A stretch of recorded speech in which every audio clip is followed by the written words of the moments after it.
হাই friends, মই আয়ুষ ৰং চেনেলত সম্প্ৰচাৰিত হৈ থকা সূৰুযমুখী ধাৰাবাহিকখনৰ আজিৰ খণ্ডটো চাবলৈ বহুত বেছি ভাল লাগিব, কিয়নো আজিৰ খণ্ডটোত অংশুৱে অনুস্মিতাক মেডিকেলত ৰখি থাকিব আৰু তেতিয়া ৰত্নই অংশুক ঘৰলৈ যোৱাৰ কথা ক'ব।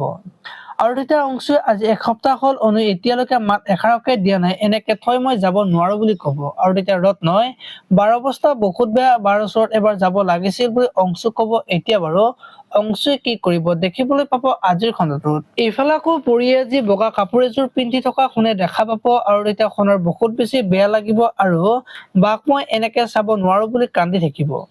আৰু তেতিয়া শেৱালিয়ে শুনক আপুনি ধৈৰ্য ধৰিব লাগিব, বাইদেউক চম্ভালিবলৈ হলে আমি সকলোৱে ধৈৰ্য ধৰিব লাগিব আৰু বাইদেউক আমি সাহস দিব লাগিব বুলি বুজাই থকা দেখিবলৈ পাব। আপোনালোকে সূৰুযমুখী ধাৰাবাহিকখন চাই কেনেকুৱা পায় কমেন্ট কৰি জনাব। আৰু যদি আপোনালোকে এতিয়ালৈকে চেনেলটো ছাবস্ক্ৰাইব কৰা নাই তেতিয়াহ'লে চেনেলটো ছাবস্ক্ৰাইব কৰি ভিডিঅ'টোত এটা লাইক কৰি দিব। ধন্যবাদ।